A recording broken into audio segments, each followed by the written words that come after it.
দেশের আর ক্ষতি চায় না, দেশকে কেউ আর ক্ষতি করিয়েন না। নির্বাচন হোক, এই নির্বাচনে সকল দল অংশগ্রহণ করুক।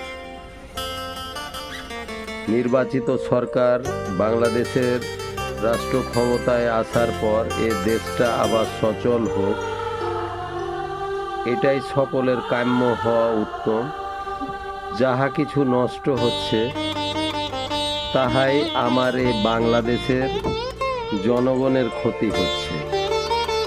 জনগণের দিকে একটু খেয়াল রেখে এ বাংলাদেশকে স্থিতিশীল করার জন্য প্রত্যেকের কাছে আমার অনুরোধ রইল, যে যেটা পারবে দল করবে, যে যেটা পারবে দলের সমর্থক হবে। আর কাটাকাটি, মারামারি, হানাহানি এগুলো যেন না হয়। প্রত্যেক দলের প্রতি আমার এইটুকু অনুরোধ রইল। আসসালামু আলাইকুম ওয়া রাহমাতুল্লাহ।